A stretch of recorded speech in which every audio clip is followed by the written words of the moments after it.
நண்பர்களே, இன்னைக்கு நம்ம பார்க்க போற கதை ஒரு சாதாரண காதல் கதை இல்ல.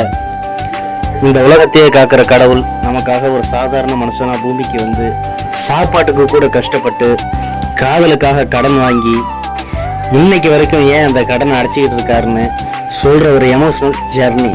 முக்கியமா இந்த காதல்ல ஒரு யானை செஞ்ச விஷயம் இருக்கு, அதான் ட்விஸ்ட். வைகுண்டத்துல மகாலட்சுமி தாயார் கோவிச்சுக்கிட்டு பூமிக்கு வந்துடுறாங்க.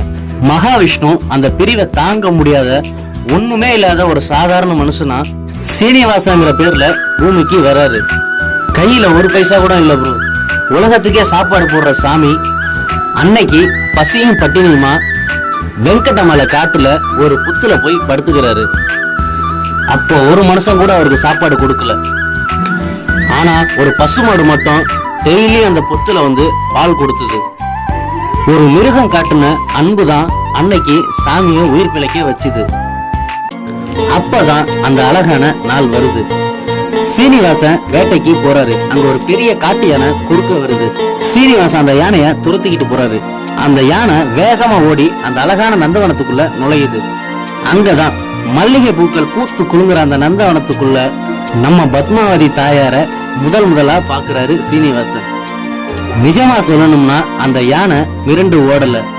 அந்த யானைக்கு தெரியும் இவங்க ரெண்டு பேரும் பிரிஞ்சு இருக்கிற ஜோடின்னு. அந்த யானை தான் இவங்க ரெண்டு பேரையும் மீட் பண்ண வைக்குது. அதான் முதல் பார்வை. அங்கதான் காதல் ஆரம்பிக்குது. பத்மாவதி மகாராஜாவோட பொண்ணு. ஆனா நம்ம சீனிவாசன் ஒரு சாதாரண வேட்டைக்கார மாதிரி இருக்காரு. அரண்மனைக்குள்ள நுழைய கூட அவருக்கு அனுமதி இல்ல. நான் ஒரு இளவரசிய காதலிக்கிறேன்னு அவளை எப்படி நான் கல்யாணம் பண்ணுவேன்?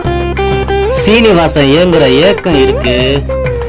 அது நம்ம காலத்து பசங்க படுற அதே வழிதான். சாப்பாடு பிடிக்கல, தூக்கம் வரல, பத்மாவதி நினைப்பாவே உருகி போறாரு. கல்யாணம் உறுதியாகுது. ஆனா பத்மாவதி ஒரு இளவரசி. அவளை கௌரவமா கல்யாணம் பண்ணணுமே. கையில காசு இல்ல. அதனால குபேரங்கிட்ட போய் கடன் வாங்குறாரு. யோசிச்சு பாருங்க, தன் காதலிக்கு ஒரு குறை கூட வரக்கூடாதுன்னு கடவுளே கடனாளியா மாறுறாரு.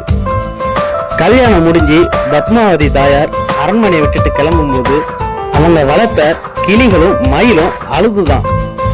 அந்த ஊர்ல உள்ள எல்லா விலங்குகளும் சோகமா நிக்குது. ஏன்னா இளவரசி இப்ப சாதாரண ஆளா மலைக்கு போக போறாங்க.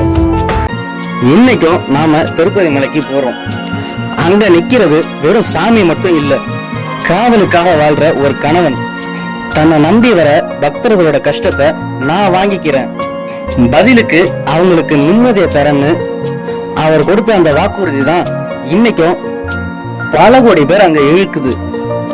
அன்னைக்கு ஒரு யானை எப்படி அவரோட காதலுக்கு உதவி செஞ்சதோ அதே மாதிரி இன்னைக்கு நாம ஒரு கஷ்டம்னு அங்க போனா ஏழுமலையான் நிச்சயம் உதவி செய்வாரு.